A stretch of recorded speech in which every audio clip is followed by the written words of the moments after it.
Hello? Hey, is this Sam? Hey, What's up? Veer. How are Hey, you? I'm doing great, man. Thanks for joining the Zoom call. No, So, I owe you an apology. We've tried to do this twice, and I've just been in so many different time zones that it's been uh, just a goddamn nightmare to try and get my head hey, I together. So heard you were in the middle of stuff, and in a weird way, it's almost like a blessing that it happened. If you want, let's just start now. It's not just no, yeah, question and sure, answer. This is more yeah. of a conversational podcast. I don't know if you listen, but for starters, Should I thanks for move coming to the that pod. blanket because that looks terrible in my background? Should I just do that? Give me like a second. That is up to You you. know, Go ahead, man. I look like I'm in a messy hotel, which I am, in my Well, there you pajamas, which I go. am. You know, but I'll just do that. Hang on. There All we right. go. That'll make that better. Okay. Okay. All right, here we go. You know what's the fun thing about that, Veer? I would not have acknowledged that had you not said anything. Well, that's very kind of you. You're a nicer man than me. All right. Well, let's just jump right into it, man. Thank you. And Yeah. you're right. We've been trying to do this for quite some time, Yeah. but Yeah. you've been in the middle of stuff. You are coming from India. You guys had some issues there. And Yeah. then, um, for starters, how's it so far being on tour? You're on the Wanted tour now. You're coming to Royal Oak on the 17th. Hmm. And how's it being on tour after COVID, after pretty much all of this that you had to deal with? It's good. It's I'm trying to find what it is. I mean, there's an hour and a half of material there, and it's starting to feel like it has a structure. It's starting to feel like it has a beginning, a middle, and an end. And I think this is the phase where you've got a show and you've got a structure and touch wood, it's tight. You're getting a standing ovation. It's going well, but now you really start to refine it and be like, okay, what's this show really about? Well, I think with comedy you try and like you never go message first. You kind of go comedy first, funny first, message later. So I think I'm in that phase where I'm like, is there a message in this show? Is there something I want people to take away in this show? but the That's cool where I'm thing at about your with it. comedy is, and the ironic thing is, because of COVID, I took a deep dive into your comedy because of the Netflix Hmm. specials. And quite honestly, I caught up on my DVR. I watched Fresh Off the Yeah. Boat and Whiskey Cavalier and things you were in. So that was like my first, introduction to you. And then the Yeah. Netflix stuff. But what I meant about your comedy is the thing is, I love about your comedy, you do different stuff and you always found a way to ride that line of having a message Yeah. and making people laugh. And it's not super political. It's about what you see in your life. I mean, there's some politic aspects of it. There's some Yeah. life Yeah. aspects of it. There's some differences aspects of it. But and if I'm talking out of turn at any type, just let me know. But No, not at you all. Yeah. you started in comedy in India, and India is very the word I want to use is non-specific on their comedy Yeah. because it's Yeah. always if you're saying the right thing, we'll let you slide. But if anyone in a higher power, if you will, feel slightly offended, you're gone. How does Well, I that? mean, the right thing also changes every 3 years. You know what I mean? So that's it's the biggest sort of, I'd say, the biggest free population on the market in the world. China is of course a bigger population than us, but there's less freedom with content in China. So I would say we're the largest democracy in the world. So you have to think of it as like a really big, like, family reunion, barbecue. Everybody's eating from the same table. You know, there's going to be one crazy uncle. There's going to be one person who hates all the food. There's going to be one person who is in charge of everything. There's going to be one person who thinks they're in charge of everything. With this big joint family, all having this meal, and so it's impossible to please this many people. It's 1.3 billion people. You could put a picture of a puppy up; it's going to upset somebody. You know, and so I think the thing is, and at least that's the MO of most artists that I know is, can you just find enough people who like what you do and make That sure was that in, they're okay? and that's good. And you found that. And quite honestly, how do I say this? I want to say this and be respectful, but you're one of the first Indian comedians, well, the first Indian comedian with a straight up Netflix special, and in a place where that's not exactly nurtured in the way where you would want it to.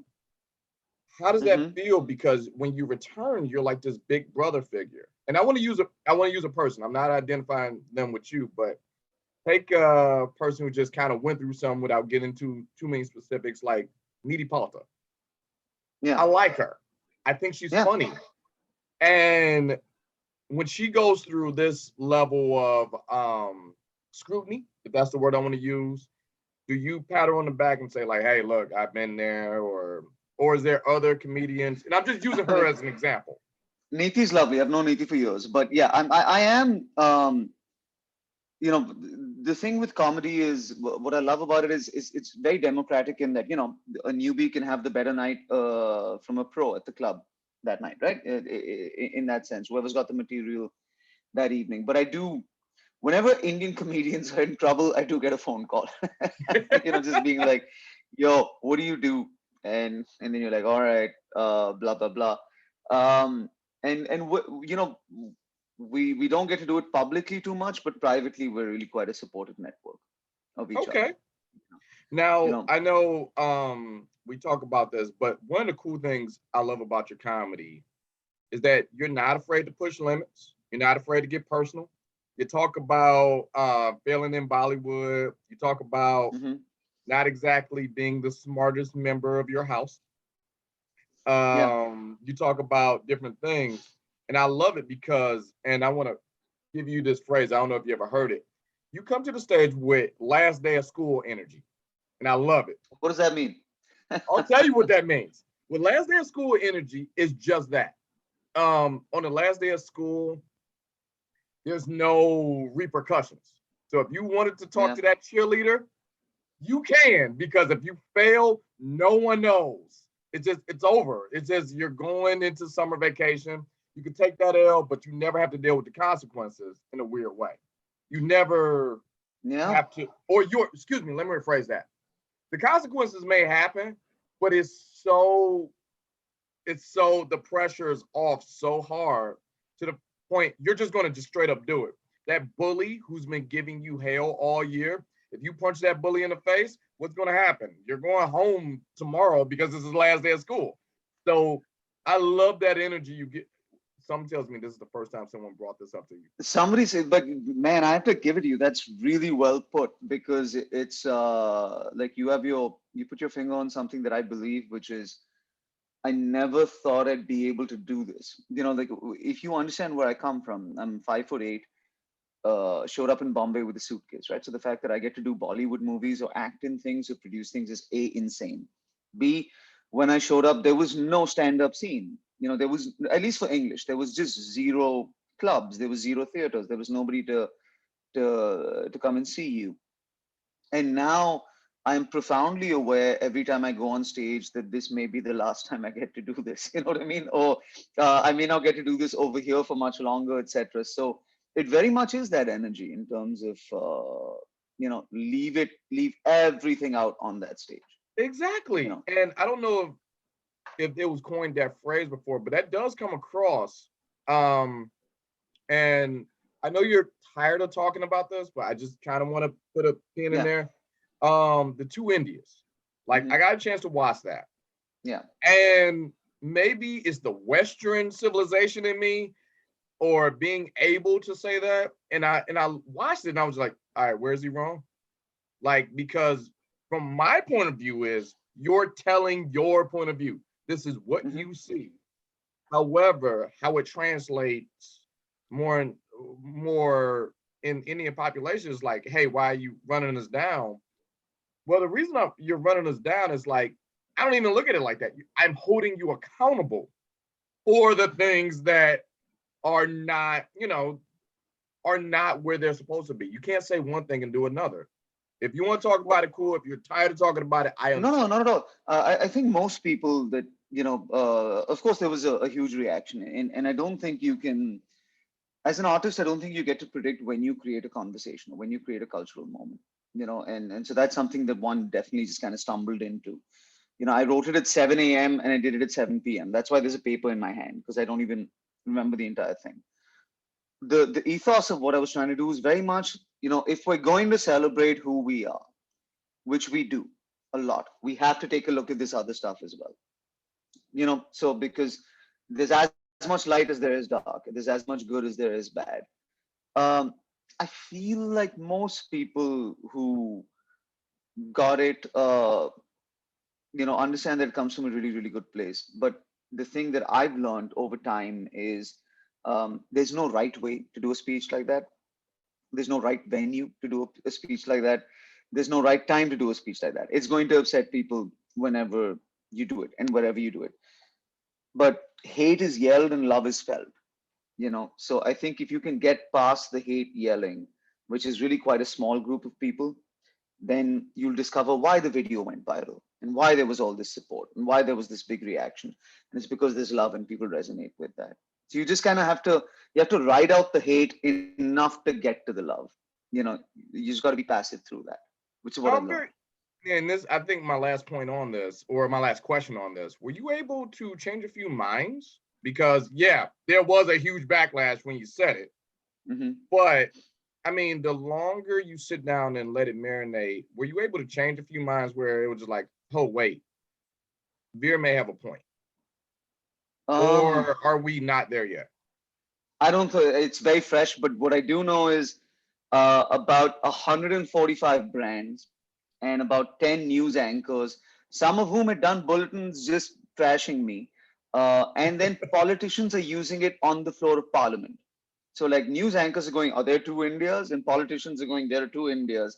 And brands are going, there are two Indias, one that likes our brand and one that doesn't like our brand, or whatever, etc. So I'm like, okay, I must have done something right. If all of you were talking about this, could the piece be better? Yes, like any piece that I've done, everything could be better. But what I hope is, because I don't allow myself any delusions of grand impact or anything like that. What I do hope is that as I stumble, it it opens up the clay mold just a little bit for other comedians to stumble as well. Does that make Okay. sense? It gives them a little more stumble room. Well, that's what's interesting about this whole thing is there's this undercurrent of perfect because you're representing the country. Yeah. You are. You didn't sign up for it, but you kind of are, Yeah. especially after this. This is like this weird thing where they was like, you're representing India no matter what. So you Hmm. have to be like this, oh, everything's great, but when it's not, let's look the other way.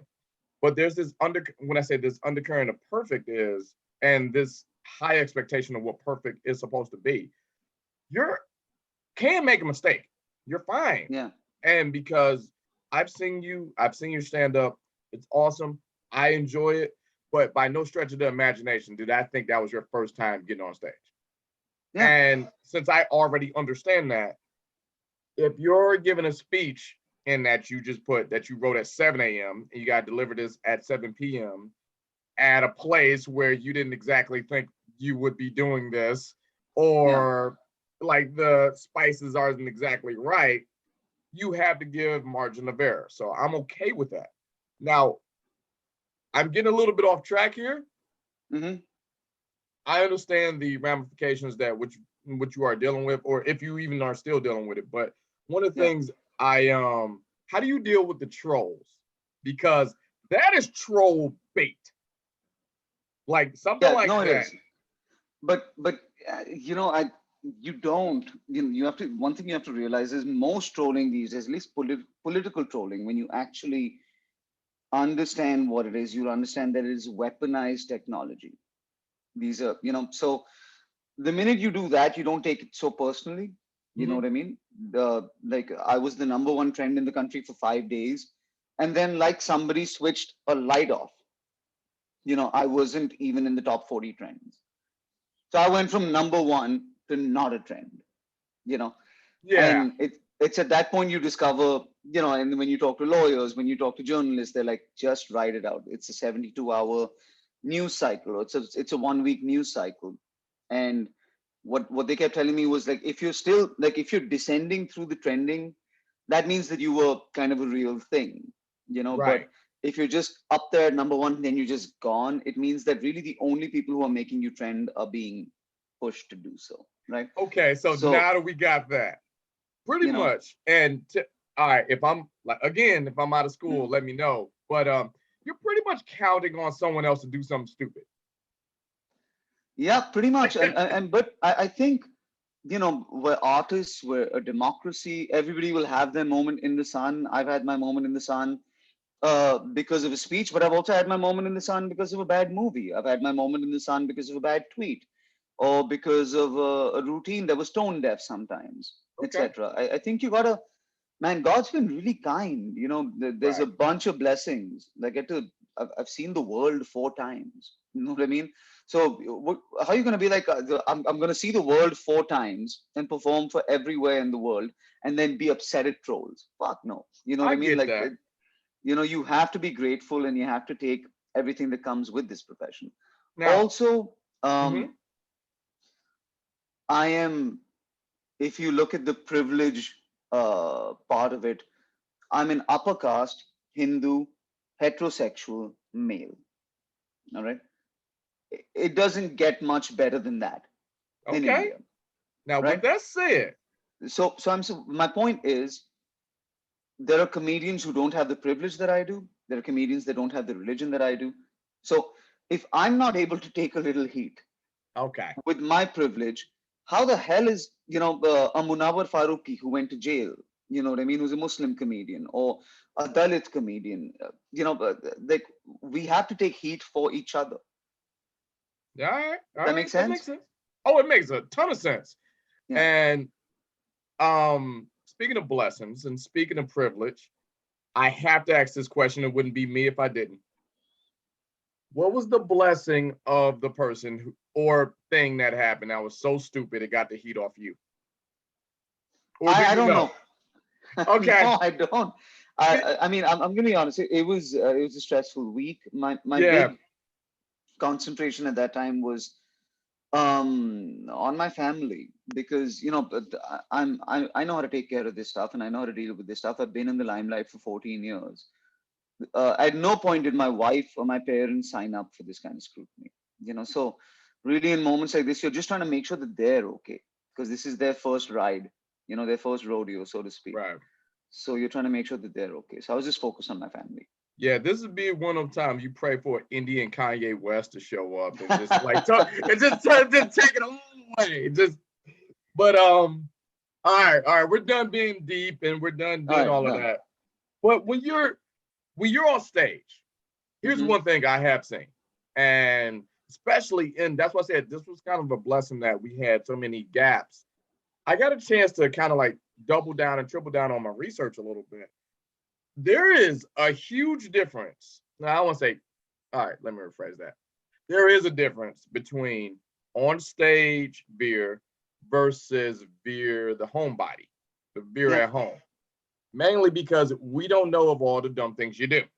And yeah, then when you get on stage and tell us about all the dumb things you do. yeah. So when do those two people combine, or is it the same person?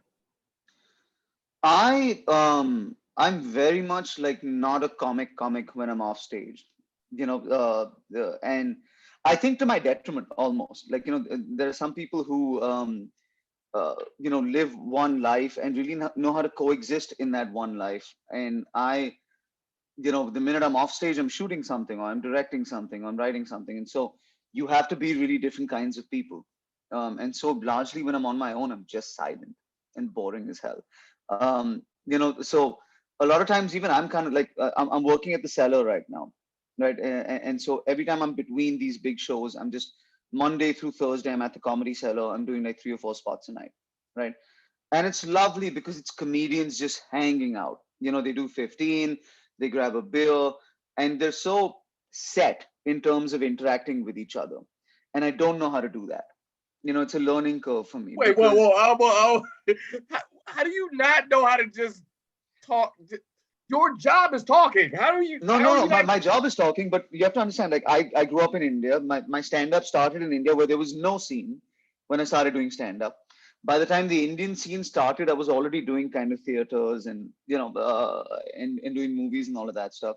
Then I come to America, and so yeah, I haven't like had a lot of time where I can just hang at a table with like five comics and have a beer and just learn to like shoot the shit and rib it on each other. So I'm kind of learning to do that. And also, uh, I don't say this with arrogance, but America affords you a little more anonymity than India does. So you get to just kind of hang out without, people knowing who you are or having something to say about that.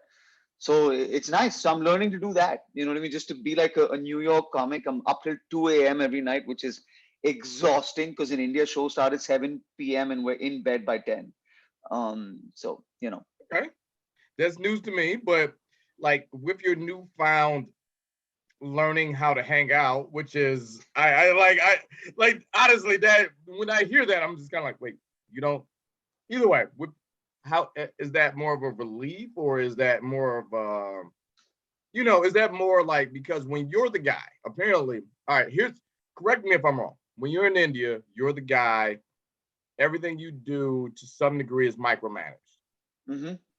And then when you come here, you're more just one of us. You're just hanging. No, it's There's great. some I get to walk down the street. I get to go grocery shopping. I just get to do shit. It's nice. Just chill. You know, it's all fun. right, all right. So this leads to my next question.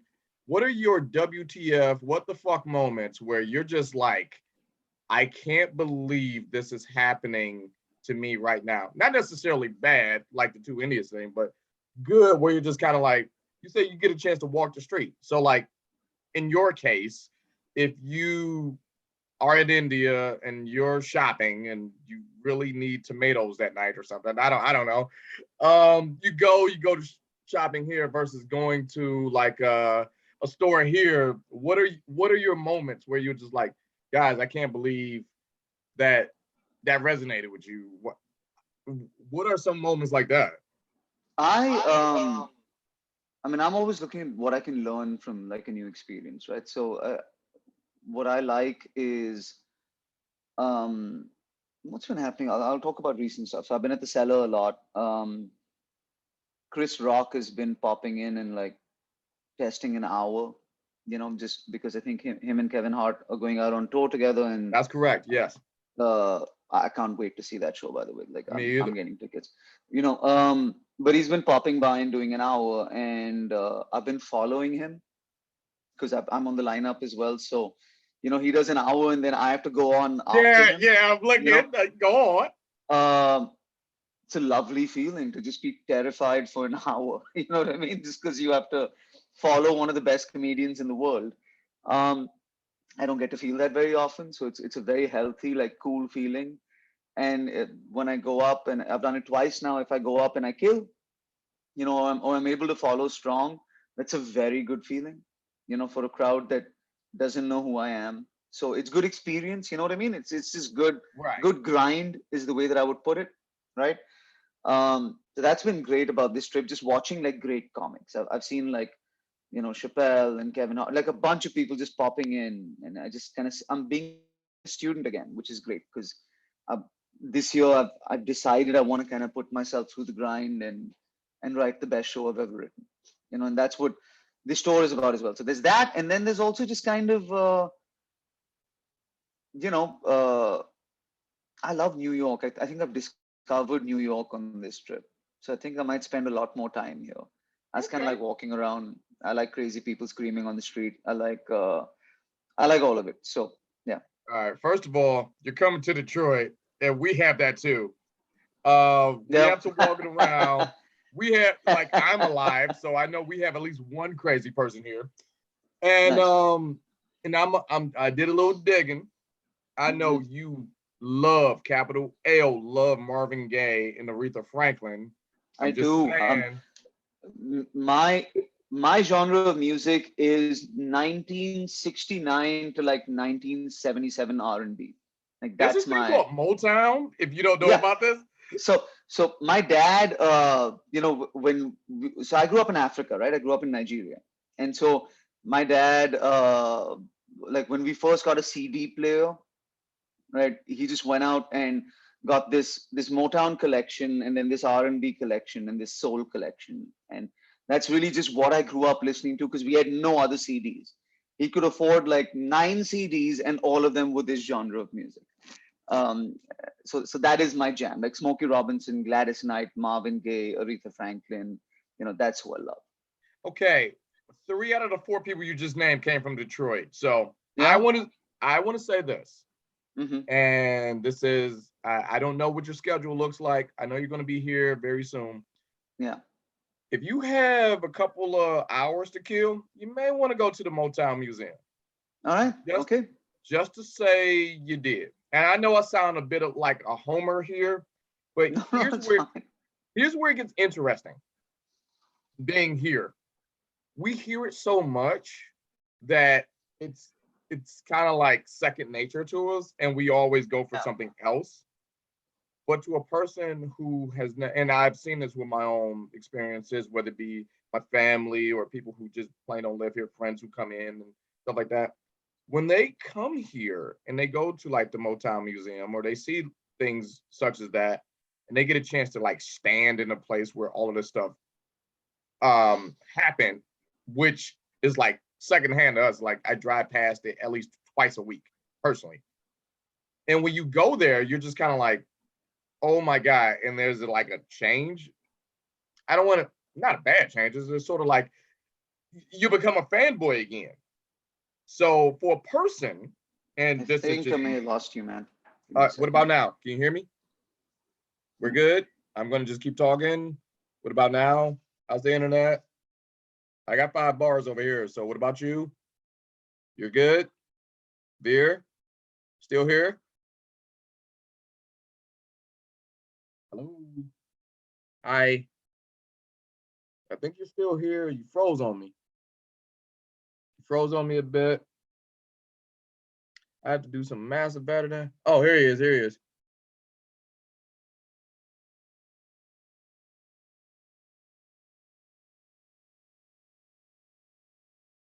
All right. You back? Keep... All right. You're back. I'm back. I'm back. I don't know what happened. I guess it just froze, being what it is. But what I was saying, I was talking about the change that Yes, you said there's happened. a change when you're standing there. There's a change. Yeah. When you're standing there and you get a chance to listen to the music or what have you, mainly because you get a chance to get in touch with that music again. In your Hmm. case, since you were a little kid, I only assume, and I'm not talking out of school here, since you're doing everything over and it seems like you want to do the grind and essentially Hmm. start over on a new level again, wouldn't it be cool to start off as, I don't know, a fan? Yeah, for sure. Yeah. And also what who was I talking to about this? I was talking to somebody about this, but I think like R&B or just like Motown or soul music, like Indians identify with it a lot because it has um more melodic like musicality than the average music. Yes, So I yes, think the two genres of music that just I feel like genetically we relate to more because of like Bollywood and our music and our right, culture is like I think R&B, soul, and then country music because even country music is heavily musical, heavily right. melodious, so I think that just appeals to Indian ears very well. Yes, because here's another thing for a person who may not have grown up with that music, Hmm. all the genres you name tells a story. Yeah. So I have to not only listen to the music, but this music has to convey me into the thought of the artist itself. And I Hmm. find that to be super ironic listening to who I'm talking to for a person Yeah. who uses their genre of speaking out to maybe convey some thoughts that not exactly that everyone has. Yeah. Yeah. So with that said, I know we're getting to it. We're getting towards we actually went a little bit over our normal interview time, but when I'm talking to you, it just flies right past, man. This is just cool. Learning more, and you're welcome back anytime. But as a person who's been through what you're doing, Mm-hmm. and you've had many streams of this, what advice would you give to like new comedians who not necessarily Indian or not necessarily just new comedians who may be looking for their thing to find their way, as a person who may be doing it again? I look, anything that I say should be prefaced with the fact that I'm 14 years in. So compared to most people who we idolize, or most people who we think are amazing at comedy, I'm very much a baby. I'm like at half their stage time. So I think I'll be a different comedian next year than I am this year. I'm not certainly senior enough to be doling out heavy amounts of advice, but I uh, I should know you within 2 minutes of your comedy. That's something that I think is important. We've all got jokes about true crime, or the world, or the war, or politics, but is there something that you can throw in there when you get on stage where I feel like I know a little bit about you? You've let me into a window into your personality, or your soul, or your upbringing, or your house. Because then you can take me anywhere, and I feel like we know each other, so I'll go with you. So that's one. So let the audience get to know you. Up top, I think allow yourself imperfections, allow yourself mistakes, and most of us get into comedy because we idolize someone. We're a super fan of someone. Like for me, that's Richard Pryor, George Carlin, Eddie Izzard, right? These are my top three comics of all time. Um, Try to listen to them, but in equal parts, try and listen to yourself and not be them. Because I think that's a big mistake that young comics, is myself certainly, we're just doing Richard Pryor, or we're just doing Right, George Carlin right. at some point. And it's because you don't listen to yourself back enough. So listen to yourself a lot. Like really record your sets, keep re-listening to them, so that you can figure out if you're doing like tributes or if you're doing you. That makes sense. That makes sense. Yeah. And Veer, thank you so much for just joining the podcast. Veer Das is the Wanted Tour. He's coming to Royal Oak, Michigan, the 17th. You know what? Plug away, Veer. Where can they find you? Where All can they right. see you? Your Um, Instagrams, all of that. That's all you. Go ahead. Good Lord. Okay, I'll have to remember it all. But okay, so I'm coming to Michigan, to the Royal Oak Theater. There are, I think, like 25 tickets left. So you want to get them really soon. It's Veer Das on Instagram, the Veer Das on Twitter. Not because I'm arrogant, but because Veer Das was taken. So I had to add like and it's veerdas.in is my website, and you can find me there. Veer, thank you so much for just kicking Thank it you, with man. us. Hey, I know we had a couple bumpy rides, but I'm glad we was able to do this. And this All right. was excellent. And you're welcome back anytime. Thank you, sir. I appreciate it. Thank you, Sam. All right, See thank you. you. You have a great All day. right. Bye. All right, bye.